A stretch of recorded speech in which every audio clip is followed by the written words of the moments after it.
Gobierno de la Tarde. Regresamos al Gobierno de la Tarde, 5:20. Tenemos a Agui, lo dije bien, muy bien. Agui Lendor, vicepresidenta ejecutiva de Adopron.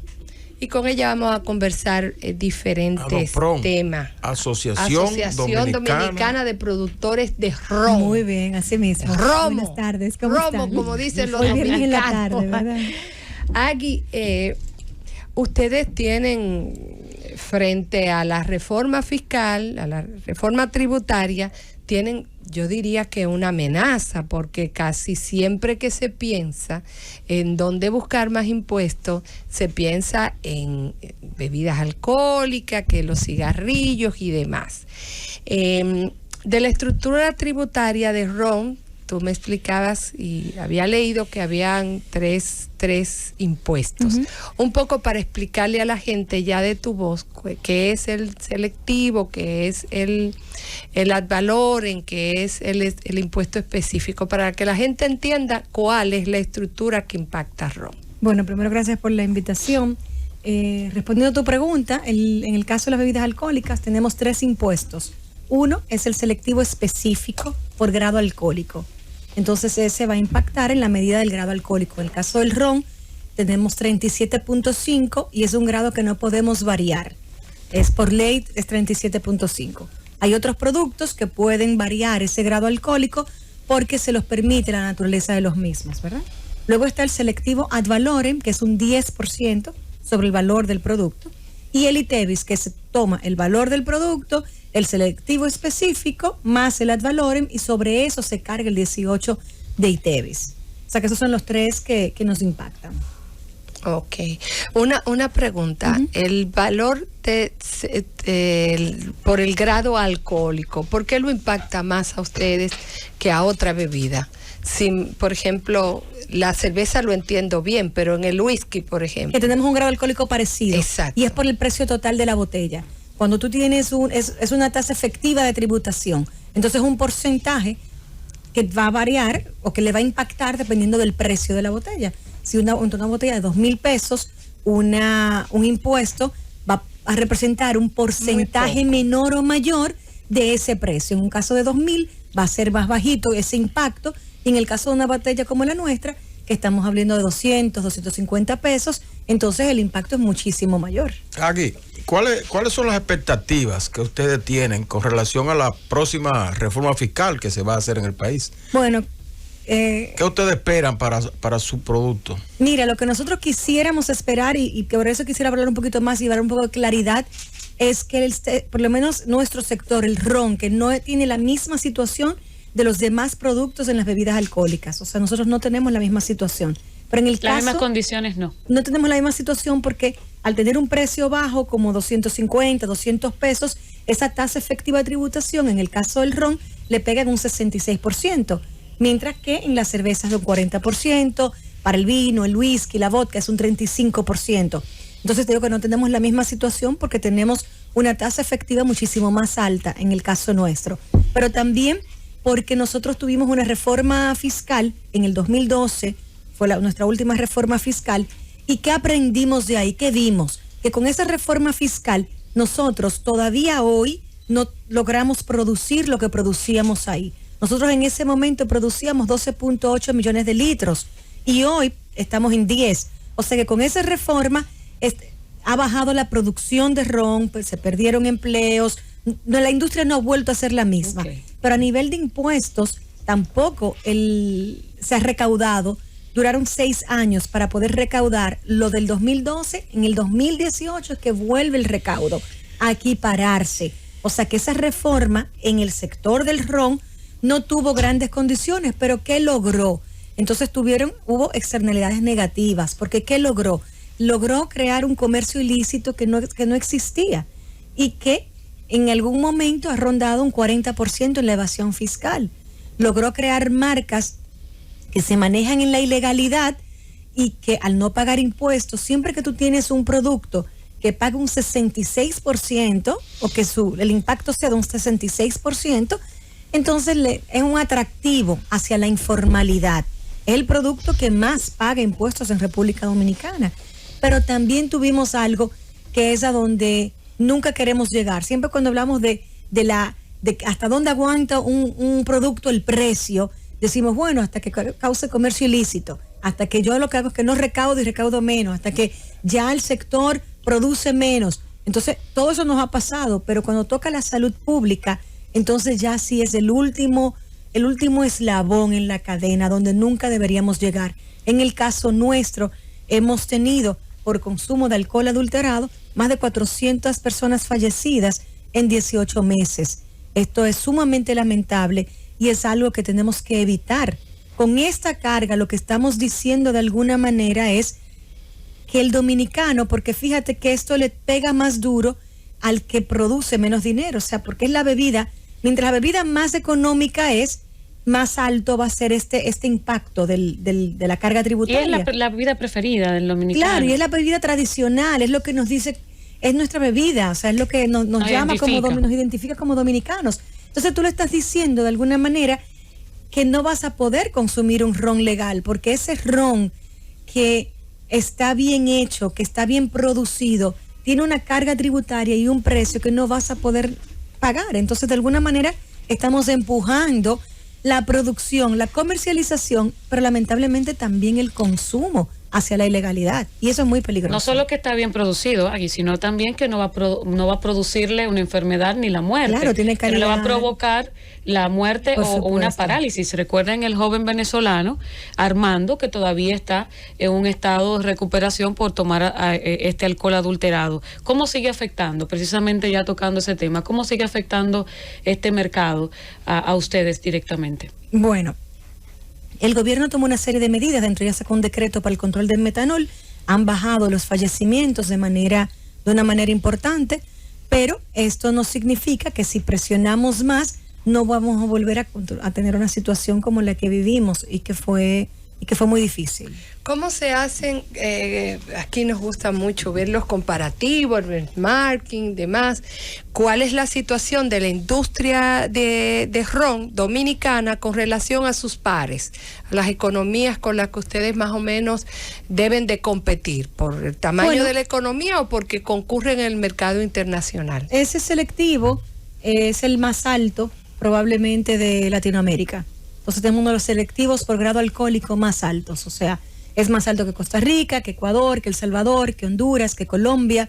Y aunque eso es importante, pienso que lo más importante aquí es, por un lado, lo que pasó con lo que te comentaba la reforma fiscal y por el otro lado la inequidad. O sea, dentro del mismo renglón de bebidas alcohólicas, nosotros en el 2012, ¿qué teníamos? Teníamos una bebida, teníamos el ron, que en ese momento su tasa efectiva era del 53%, y la de la cerveza, por ejemplo, era del 48%.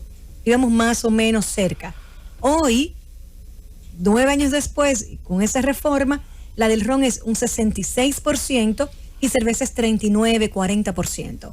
Entonces, claro, no hay equidad porque ellos han en el rejugado sector. también con el grado alcohólico. Tienen la posibilidad de que no tienen un grado alcohólico fijo como lo tenemos nosotros, pero lo tienes también con el whisky, con la vodka, con el vino, que tienen un 35%. ¿Ustedes han valorado el sobregasto que han tenido que incurrir para poder implementar todas las medidas de seguridad, de trazabilidad, de también de importación en este caso del etanol, todo Mira, eso? nosotros la verdad es que, como tú sabes muy bien, porque manejas muy bien el tema, hemos incurrido en esto de manera voluntaria y lo hemos hecho por varias razones. Una es por el tema de la vida de las personas, donde pueden estar seguros de la calidad, pero también porque entendemos que como esto es un tema de trazabilidad fiscal, con lo que ha pasado en otros países es que se ha aumentado hasta un 25% la recaudación.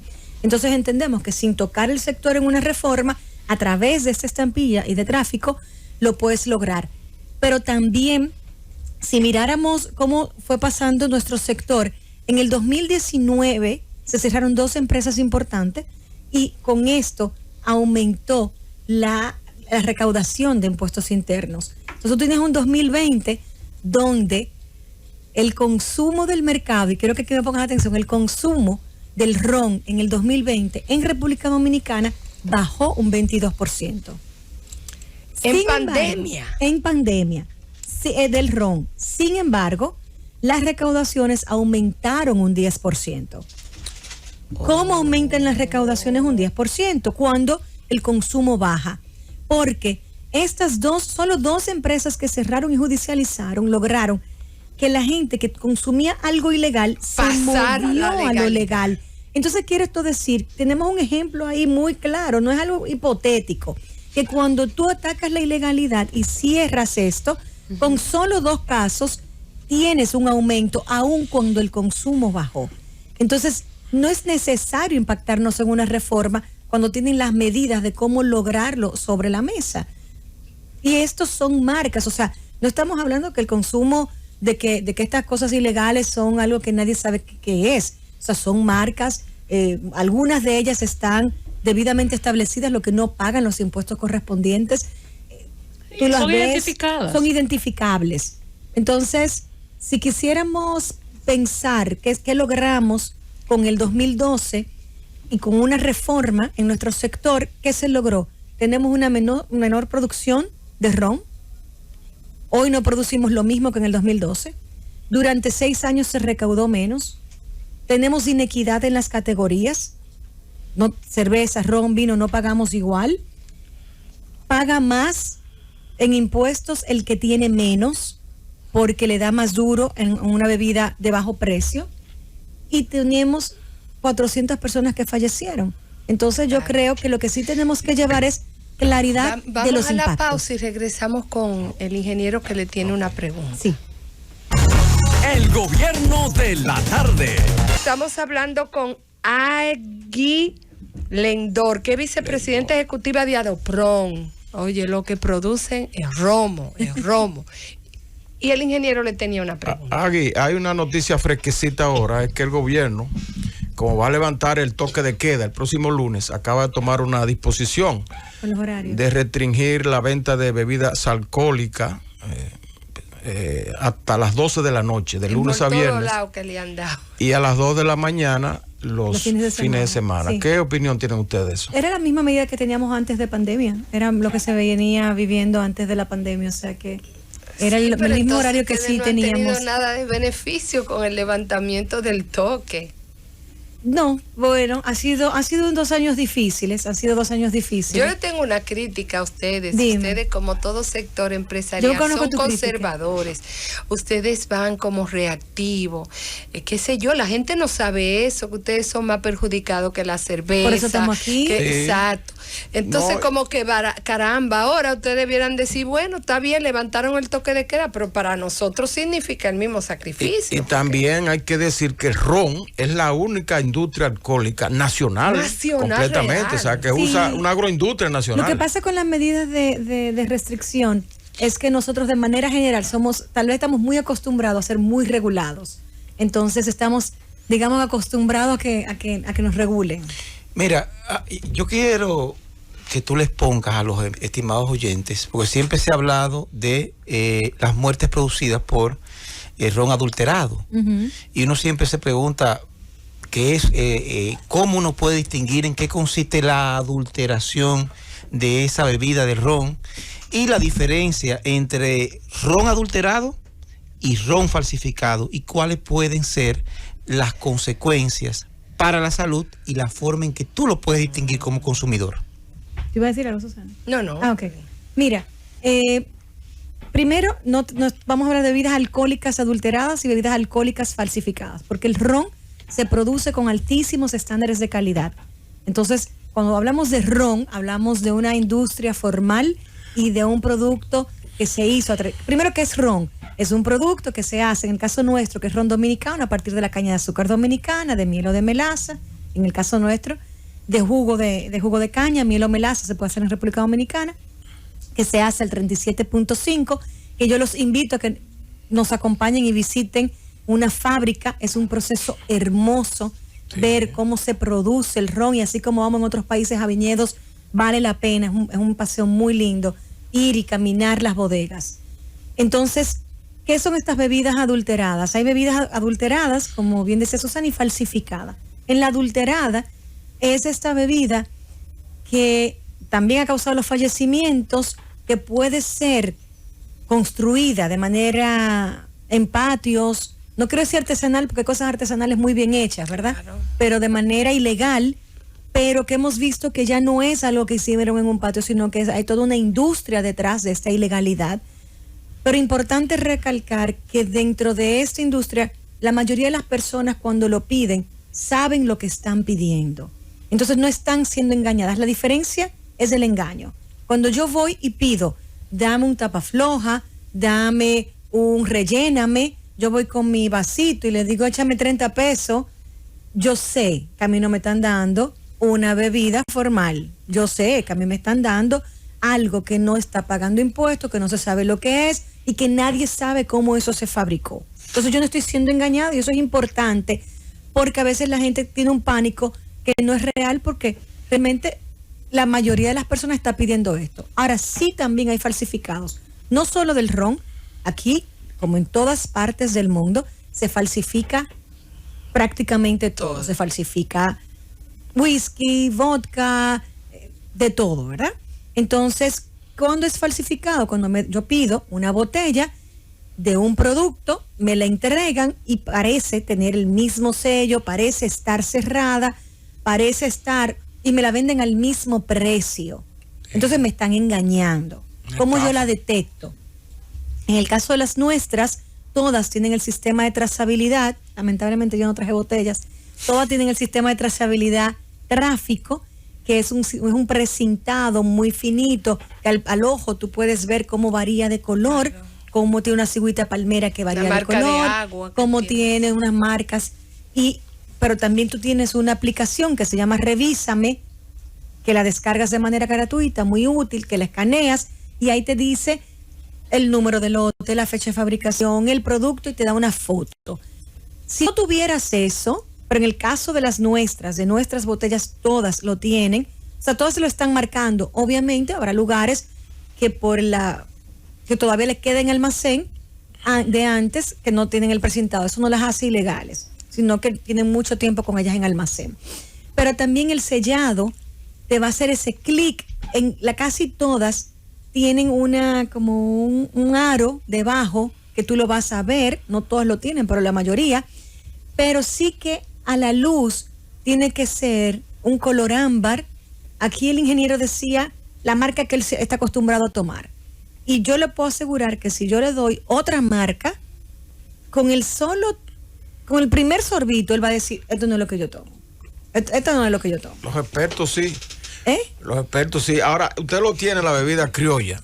La tiene su forma de identificarla, pero sí, la importada no tiene nada de eso. Bueno, ya eso va a variar porque ya salió la norma de la DGI que otorga una obligatoriedad, aunque le otorga 18 meses, que es un plazo amplio, les otorga un tiempo para empezar a este precintado y para irse poniendo al día. O sea que eventualmente todas las bebidas en República Dominicana van a tener que cumplirlo. ¿Han notado aumento en la recaudación después de esa trazabilidad? No, porque acaban de sacarlo hace como una semana y todavía tiene una fecha para implementación. La trazabilidad, la otra, la que le pusieron a ron, que tiene marca de agua, que tiene una... Esa es la misma de la DGI.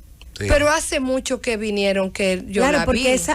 Porque lo que te decía en ese momento era que nosotros lo habíamos implementado de manera voluntaria. Lo implementaron a su solo costo y todo. Hace más de un año que nosotros lo implementamos de manera voluntaria. Ahora, Agui, después que el gobierno estableció la norma y que puso como al proconsumidor como vigilante conjuntamente con una serie de instituciones para evitar la falsificación y la adulteración de alcoholes, después de eso, ¿cómo ha sido el mercado de ustedes? ¿Ustedes notan que ha sido eficiente eso? Mira, con Proconsumidor tenemos una muy buena relación, debo decirlo.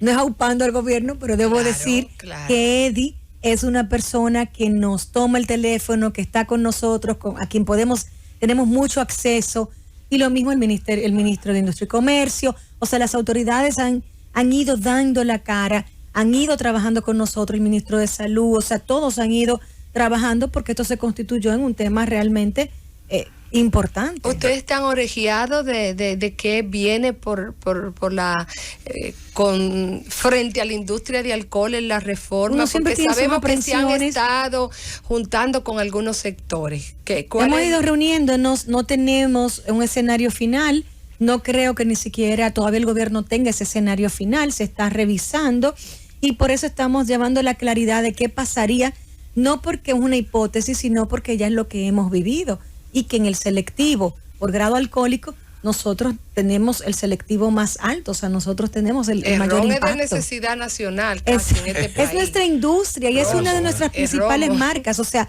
es una industria nacional, claro. Nos define. A los no le dan ese romo el sábado, el lunes no hay trabajo. Pero tampoco tenemos tantas marcas que nos definan. Cuando uno se va de viaje le dicen tráeme un ron. Un ron. Cuando tú sales es un ron dominicano. O sea, si usted se pone a pensar qué tantos productos tenemos aquí con un nombre de tanto peso y que nos identifique tanto como el ron, son muy pocos. ¿Cómo ustedes han manejado eso de los resorts que son con todo incluido? Entonces hay ron, la gente tiene romo las 24 horas mientras está en el complejo. Bueno, hay empresas que le venden directamente al sector hotelero y que se destinan básicamente para eso. Sí. O sea que eso es legal todo. Sí. Sí, pero lo bueno a veces no te lo dan. Te dan son unos romitos ahí. Hay unos especiales que ellos hacen. Tienen marcas flojos, diferentes y todo para. Tú te cansas de tomarlo y que va nada. No hay efecto. Pero Agui, yo me refería ahorita a la pregunta que te hice. Así, ¿ustedes han notado que ha disminuido ese mercado ilegal de alcoholes después de las medidas que se tomaron? Por lo menos han disminuido las muertes, los fallecimientos han disminuido, que era muy importante. Yo no tengo los últimos, porque tendría que decirte lo de los últimos meses, porque nuestros casos fueron hasta abril, mayo, es donde tuvimos ese gran boom y ese impacto en la sociedad, o sea que estaríamos hablando de los últimos meses. Pienso que sí, porque el sector en ese momento se cayó por completo, o sea, las ventas cayeron y no es algo de lo que nosotros hablamos porque frente a la situación que se estaba viviendo, lo que estaba pasando a nivel económico en nuestras empresas no era un tema, pero se ha ido recuperando. Por último, ¿cuál es la expectativa de ustedes? ¿Qué ustedes entienden que lo justo que debe ser el tratamiento a la industria del ron frente a la reforma fiscal? Bueno, nosotros pensamos que en el caso del ron no tolera más impuestos, que 70% es suficiente, que si se va a hacer algo, sea algo que traiga equidad entre los sectores, o sea, dentro de la misma categoría, que haya equidad. Eso es lo que nosotros esperamos. Bueno, yo misma también lo espero, no solo por mí que consumo romo, sino por la mayoría del pueblo dominicano que a veces lo único que tiene, como decía el ingeniero, la semana a un obrero es beberse una botellita de romo. De alguna manera negarle la posibilidad de que pueda hacer un consumo sano y de que además eso lo voy a decir yo, tú no lo vas a decir. La cerveza Susana, no ha demostrado que no es fiel. Susana, aparte de que no ha bajado muchísimo el grado alcohólico, ahora no ha quitado la cerveza más nacional y quiere meternos otra por los ojos. Susana, el romo es un producto de tanta necesidad que en los planes sociales, yo recuerdo en la fundita que daba la guerra, había una botellita de romo, porque lo que hace daño es el exceso, pero una botellita como todos los excesos, pero sí, definitivamente el consumo de alcohol debe hacerse de manera responsable. En demasiada algo malo. El consumo responsable también es algo que tenemos en nuestras campañas. Pues muchas gracias a ustedes. Gracias, hemos conversado con Aguilendor, lo dije bien. Sí. Aguilendor, vicepresidenta ejecutiva de Adopron. Vamos a la pausa. El gobierno de la tarde.